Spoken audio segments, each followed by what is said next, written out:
Peace, family. It's your brother Chase back at you again with another reactionary video. And check it out. Today we're going to be reacting to an angry African immigrant who's over here in the United States, of course. And she's going to be kind of like trying to check foundational Black Americans on our reaction to the Essence Fest. Okay. Of course, y'all know the Essence Fest was last week. I was going to react to it during the week, but I decided to stick with my Sunday schedule. And, she's going to be kind of trying to lecture us, said some very interesting things, and I want to go ahead and show that to the family so we can break it down from an educational standpoint in order to properly debunk these talking points that she's talking about so they don't fester into the rest of our society. With that being said, like the video, subscribe to the channel, and let's get straight into it. Black people will remain in the trenches. And when I say black, I mean African Americans, Africans, Caribbean, blackness as a whole. This is why we will remain in the trenches, because we have so much division in us. It is ridiculous. I've been seeing a lot of videos talking about Essence Festival and how African Americans are boycotting it and how it's flopping because it's now owned by Africans, because there is no African American, there is not enough African American representation. And the way they're talking about African, how condescending they talk about African, or how Africans are the artists, how African artists are invited, how African. We are never getting out of the trenches. You see our people from the Caucasus Mountain, they will continue to do better than us, because we are very unserious. Us as a race, as a nation, as an ethnicity, we are very unwell. There's something, they did a number on our head that we would rather crumble individually than unite and do something marvelous. No. There's always a division. Oh, these people are Caribbean. Oh, these people are African Americans. Oh, these people are African. Meanwhile, you're looking at the same shade of black. But now, when it comes to white folks, we can hear, oh, this person is Russian. Oh, this person is from UK. Oh, no, this person is from Ukraine. No, we don't hear that shit when it comes to white folks. But when it comes to black people, we have different shades of black. And so divided, it is nauseating. We are unserious people. No, we're not serious. We will remain mentally enslaved till the end of time. Video I put. Okay, hold on, family. Because she went on another rant after that. Let me go ahead and break down and respond to what she was saying in that first video. Number one, family, I want you to notice in the tone in which she was speaking to us. And you see this a lot with many of these Black immigrants in 2025. This whole finger wagging tone, this whole tone where you're going to lecture us about what we need to do, what we need to say, and how we need to act. It shows a lack of respect for foundational Black Americans. You don't talk to your peers like that, people that you view as your equal. You talk to a child like that. You talk to a person you think is beneath you like that. Okay, I want you to notice that in a lot of these videos on my channel, it's this finger wagging. I'm going to educate you on who you need to be and what you need to say, XYZ, this finger wagging tone, while they're living over here, benefiting from the sacrifices that we gave to them. You dig? That's number one. Number two, this lady and other ladies like her and other tethers like her, I should say, because we got to start putting proper context to who these people are. They like to label us divisive when they can't control our culture, our traditions, our customs, and how we identify ourselves. So when we gatekeep our culture, like Essence Fest was meant for Black Americans to celebrate Black American heritage and culture. When we gatekeep that culture that they, by the way, claim that we don't have when it's convenient, when we gatekeep that culture, it's always labeled as division. Notice that. Always labeled as division. All right? See, because the whole goal, the whole game behind them is they want to come in and be able to tether onto it, able to take over it, and able to control it as they see fit. And when we don't allow them to do that, they want to label us the divisive ones. Okay? They want to label us the divisive ones. Oh, you're mentally enslaved. No. You're mentally enslaved. See, we understand we ain't a slave. You dig? And we have the right to defend and gatekeep our culture just like all other groups. Never let them forget. Remember our brother Michael B. Jordan a couple years ago when he wanted to start that Juve rum line. He took inspiration from Juve that happens in the Caribbean. It's like the celebration, I believe, in Trinidad of their independence. Don't quote me on that, but I believe that's what it is. And he wanted to pay homage to it. He wanted to create a rum line with that name. And boy, the Caribbean folks got on him. They said, oh, no, you can't do that. They were calling our brother Michael B. Jordan, who's a foundational Black American. They were calling him a culture vulture, X, Y, and Z. And they denounced him for it. And our brother FBA, brother Michael B. Jordan, said, hey, you know what? I respect your culture. I'm going to just drop the rum line altogether. And I believe Michael B. Jordan, if I wasn't mistaken, actually partnered with a Trinidadian brother for the rum line. So it wasn't just going to be a profit to him. It was going to be a profit to the Trinidadian brother who was actually from the Caribbeans. You dig? And he denounced it. And what that showed is these other groups gatekeep their culture. These other groups are very territorial when it's time for us to profit off of them. Now, when it comes time for them to profit off of us, we all Black. And I've been telling y'all about that we all Black game, which leads me to point number 3, family.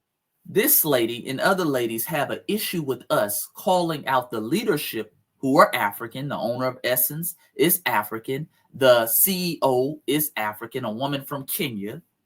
However, these same Africans, those same Caribbeans, when it's beneficial to them, Black immigrants in general, delineate themselves anytime they do something positive. So if these folks would have did record-breaking numbers this year at Essence Fest, let's be clear, they would have been bragging about how Africans are running it. They would have been bragging to their blue in the face. Oh, Africans took it over. Africans brought it back. Africans this, Africans that. But now that it's getting negative publicity, all of a sudden, we all Black. Okay? Understand the game that they play. When they do something positive, they delineate and they want to siphon that energy off to their individual groups. They don't want Black Americans to get any of that positive light, positive energy. But when something is seen as negative, all of a sudden, well, we have to share in it. Hey, man, don't call us out for being African. Well, hell, when you do something positive, just be Black too. We're not going to play this game when you do something positive, you're African, and when you do something negative, now you're just Black. You're part of the greater Black community. You're part of the greater diaspora. No, we're not doing that. And number 4, this lady and others, these Black immigrants and tethers in general, they love trying to lecture us, like I mentioned earlier about the finger wagging and stuff like this. But they love to try to lecture us on how we should talk, how we should fight back, what we need to do, how white supremacy works. She started talking about the white people don't do this. That's why they took over. The white people, bitch, you fled. You fled. Excuse my language, family. I don't like to curse, but bitch, you fled. You're a fleer. I don't want to get any lecturings from someone who fled their homeland. When it came time for you to fight systematic white supremacy, when it came time for you to build something, when it came time for you to unite with all them damn tribes y'all got in Nigeria, because she's Nigerian. Nigeria has over 300 damn tribes, hundreds of millions of people. You decided to flee. Don't come over here after you done fled and try to lecture us. The audacity. The audacity, family. You're a fleer. You're not a warrior. And not only did you flee over here with the white folks, as you put it, because you view America as a white nation, you dig? You not only fled over here, but now you're sitting in a minivan talking crap about the foundational Black Americans who made it possible for you to live over here, made it possible for you to earn a livable wage, made it possible for you to come over here and have freedom of speech, made it possible for you to enjoy the so-called fruits or the American dream. That's nasty work. And let's be clear. You talking about we never getting out the trenches. Man, we're not in the trenches. See, you come from the trenches. We're not living how they live in Nigeria. Okay, let me pull up some statistics. Family, this is from Business Insider. Now, this came out the 4th of May, so a couple months ago, 2025. Poverty crisis. 75.5% of rural Nigerians struggle to survive, according to the World Bank.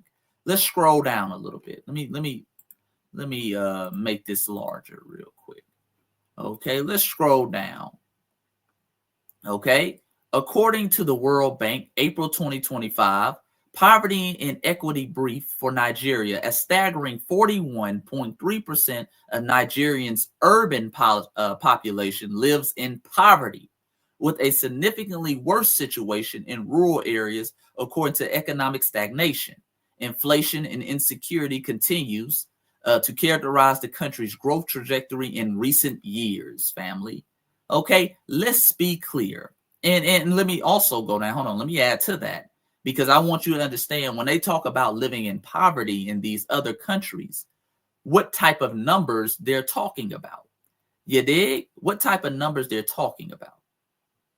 The report addressed the severity of multidimensional poverty in Nigeria, highlighting key indicators. 9% of households have at least one school-aged child not enrolled in school.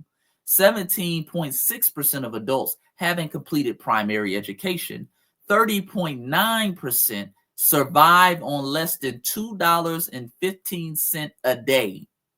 Okay, 30% of your population, they survive on $2.15 a day. 32.6% lack access to standard drinking water. 45.1% lack standard sanitation. And 39.4% have no electricity. Ma'am, respectfully, don't come over here talking no trenches talk. Don't you put that energy on foundational Black Americans. You come from the trenches. That's why your ass is over here with us. Okay? That's the trenches. And I'm not saying that to shit on Nigerians. That's horrible. But when your tether class runs over here trying to project the trenches onto us, no, ma'am. You come from the trenches. You dig? But let's let her continue. Because she goes on to say some more. About the Essence Festival and the division between the African American community and the Africans and the Caribbeans proved my point. Because in the comments, people are over there cussing me out, telling me go back to my country, go back to this, go back to that. And that proves my point. We are here fighting. Meanwhile, the president is playing in our face. He's No. You, ma'am, are playing in our face, just like the president, you say. Okay, you're playing in our face because what you tried to do in that first video, and the reason why foundational Black Americans started checking your dumb ass, is because you were trying to gaslight, you were trying to shame foundational Black Americans for gatekeeping their cultural events and their cultural heritage. Okay, that's the same thing the white man does. You dig? Whenever we start gatekeeping our events, whenever we start saying, hey, man, we have a certain standard among foundational Black Americans, and we're not going to allow our culture to become run down and our cultural events to become changed and run down, then y'all start wagging your finger and telling us how dumb we are. You dig? Therefore, foundational Black Americans, rightfully so, start seeing you as the enemy. You dig? We view that as a form of cooning. You dig? Whenever people have an issue with us gatekeeping our culture and having a certain standard for our cultural events, that's a form of cooning. You believe Black people or Black American culture should just be run through the mud. Well, you just do anything with foundational Black American culture. Do anything. You can do anything. Just throw a Joel off event, turn it into a Black British culture event. Do whatever you want with it. No. We have higher standards. Now, I know in your homeland, many times, unfortunately, your people don't have the same standards. They'll do anything for a buck as long as they make money and makes sense. But over here, we move different, and we're not going to tolerate any tethers who come from some of these third world countries to come over here wagging their finger and telling us what we can and cannot do. We're not going to allow that. But let's continue. Meanwhile, the president is playing in our face. He's deporting the people with the wrong skin tone. Meanwhile, he willingly went to South Africa and brought the white South Africans to America and gave them green card, gave them pathway to stay.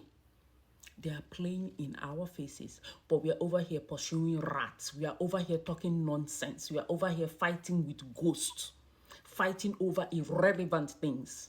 Like I said, the Black man, we are mentally enslaved.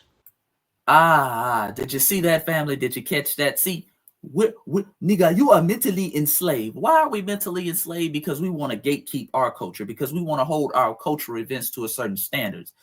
According to her and other people, what we should be focused on is the fact that they are allowing white immigrants to come here and they are not allowing the black ones. No. We're not immigrants, ma'am. That has nothing to do with us. See, they want us to have all our energy is supposed to go towards looking out for them. That's why we're mentally enslaved. We're supposed to be sitting over here crashing out in America because of the immigrant crisis. Because you have white immigrants coming over, you have no black immigrants. No. We're good. Because the black immigrants, when we get out here and we crash out, we get out here and we fight for y'all, y'all come over here talking like you. You come over here wagging your finger. You come over here calling us dumb, stupid, mentally enslaved, and talking about we're never getting out of the trenches that we were never in. You dig? No. We good. We don't need no more of this type of energy over here. We're good. We're letting y'all hold your own nuts. But since you know so much, Queen, respectfully, why ain't you getting out here fighting for the immigrants? Y'all don't need us. Because according to the black immigrants, we're lazy, we're dumb, we're divisive. And I guess y'all aren't. So if y'all aren't, y'all should be getting up here, picking yourself up by the bootstraps, like y'all always tell us, and fight your own battles. Don't get mad at us. And this is also why a lot of people are saying things like Pan-Africanism is dead. Okay? Because this is the mindset of many Pan-Africanists. Many Pan-Africanists in general, no matter if they're FBA or non-FBA, they have this mindset where foundational Black Americans, we're supposed to crash out for them and we're not supposed to get anything for ourselves. We're not supposed to do anything that is strictly for us. We're just supposed to crash out for them. We're always supposed to be worried about their issues all the time and with how they're doing and what they're doing and what they need from us. And then when we say simple things like, hey, man, I don't like the way Essence Fest is being run. I want to see more Black American culture. Then they start finger wagging. And this is why a lot of people say Pan-Africanism is now dead. And a lot of people are not on that anymore. You did? But let's let her continue. And we are not getting out of the trenches. If you want, keep arguing. We are not getting out of the trenches. We are too far gone. What are we fighting about? A festival. Something so inconsequential. Let's be clear, family. This woman runs she's on TikTok. Let's be clear, family. This woman is on TikTok. She runs a nursing page on TikTok. Okay. Her page doesn't really have anything to do with these this is not her niche. So you're clearly pressed about it. You're pressed about this situation. Okay. Why are you talking about this? You deal with nursing topics and shit like that. But you came on here because you were bothered because y'all don't like it when you can't tether and latch on to us and ride our coattails. The moment we start brushing off our coattails, y'all get nervous. And they stop whatever they're doing and they want to lecture FBAs. No. When you can't tether, you have an issue. We ain't pressed about it. We're saying, hey, we're just simply not going to show up. And this is the reason why. You dig? But let's let her continue. We cooked, but we don't know it yet. Like, even in Nigeria, we don't even like each other. Oh. Black South Africans don't like Black people. They are so xenophobic. We are cooked. Until then. Drink water and mind your business. Oh, Lord. All right. It gets into the eye bucking. It gets into the cooning now. Okay. And that shows you how unserious these folks are. No, ma'am. Let me address that last point because she said we're cooked. No, ma'am. As you just explained, in Nigeria, y'all don't get along with each other. And I've told y'all that 100 times. In Africa, the continent in general, they say Nigerians and South Africans don't like each other. The tribalism runs rampant. So what that shows is y'all are the common denominator wherever there's issues. You dig? Get the motherland together. Get the motherland together. All right? Y'all are the common denominator. And that's why you're over here, ma'am. You're not in the motherland. Y'all talk all that, what we need to do shit, and then don't do it in your homeland. You dig? Don't do it in your homeland. But with that being said, family, this is the end of the video. I hope you enjoyed. Make sure you like the video, subscribe to the channel, And remember, do not let the tether class, do not let these other folks who have other agendas trick us out of our position. Standing on lineage business is a beautiful thing. We are putting the world on notice right now that we are not to be playing with. And our ancestors are rejoicing right now because they like, damn it, they standing on lineage business, okay? They're standing on lineage business. So make sure you click that link in the bio. And thank you for all the love and support before I actually do this. Thank you for all the love and support, all the subscribers, all the comments. My books have been flying off the shelves. So make sure you go get it if you haven't gotten it already. Click that link in the bio. Get the 30 Black Wall Streets. The mainstream media never told you about. Link below. And until next time, man, y'all know what it is. It's your brother Chase. Peace and Black power. I'm out.